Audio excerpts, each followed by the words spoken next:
With emotions raw, Governor Tim Walz is again trying to appeal for calm when things can feel anything but. We're just 2 days removed from a shooting of a 37-year-old mom by ICE, 4 months removed from the mass shooting at Annunciation, 8 months from the political assassination of the Hortmans, and 5 years removed from the murder of George Floyd. Here's Heidi Wigdahl with the mood in Minneapolis right now. In South Minneapolis, as neighbors remove ICE from the sidewalks, protesters want ICE agents removed from the streets. It's mostly just devastating. A mother that lives down the street was killed by an ICE agent. Well, that easily could have been anyone we know. Noah Summers-Haas has lived in this neighborhood his whole life. Bringing in ICE agents into this community is just making it much less safe.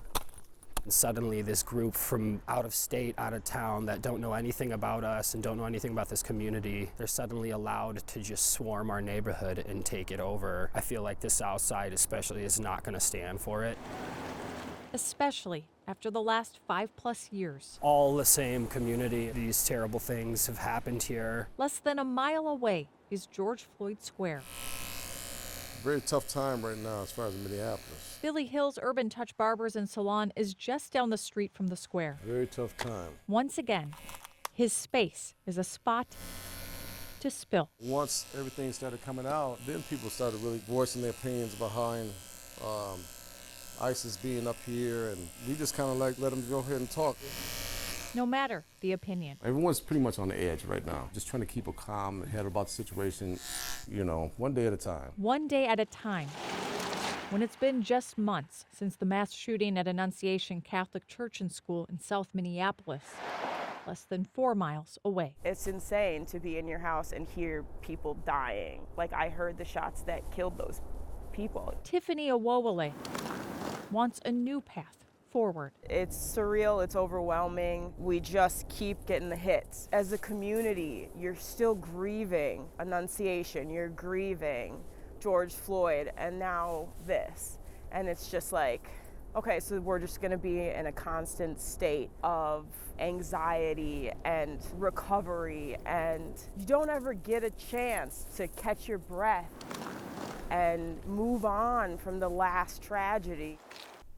Right now, a man is home with his family after spending more than a quarter century behind bars for a crime the Minnesota Attorney General's office now says he did not commit. KARE 11 Investigates has covered Brian Pippett's story, and we have exclusive interview and new video.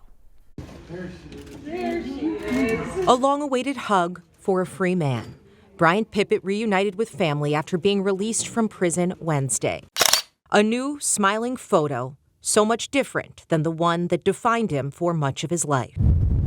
Just weeks ago, on a blustery day at Faribault Prison, KARE 11 spoke with Pippett, who for a quarter century has maintained his innocence in the murder of an elderly store clerk. Did you kill Evelyn Malin? I did not. That day, he was still afraid to believe he'd actually leave this place. I don't want to die in prison.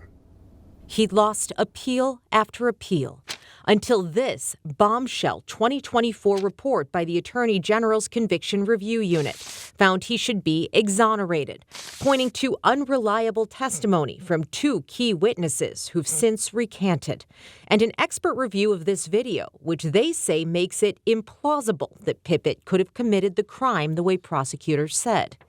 Among several inconsistencies they found, the theory that Pippett and 4 accomplices could have smashed this basement window and slipped through without leaving a trace of blood or clothing fibers, or disturbing the boxes below. Watch. KARE 11 discovered even in this BCA reenactment, a much smaller man gets his clothing caught. The video also showed nothing missing from the store shelves, though the alleged motive was robbery. How do you wrap your brain around the fact that you were punished for 27 years for something that you are adamant you did not do? I couldn't believe that I was sitting there in prison. The legal system is supposed to be just and protect the innocent, and it didn't do any of that. Over the years, Pippett settled into life behind bars, helping to start the dog training program at Rush City. That got me through a big chunk of prison in Rush City. while outside, he lost his mother and brothers. Now he returns to a world that's changed a lot since 1999. Got a book, iPhone for seniors. Pippet looks forward to savoring the little things. Simple things, taking walks, looking up in the sky and looking at the Milky Way. I want to get a dog. I miss that. Despite the AG's report a year and a half ago, Pippet's name has not been officially cleared. The Board of Pardons finally commuted his sentence this fall, paving the way for today's release.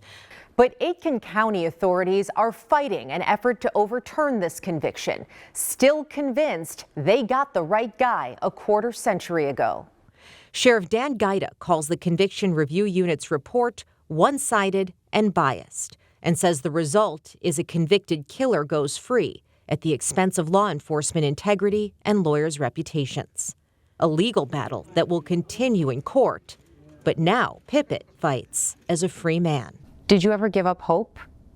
No. No, that's one thing I never gave up on.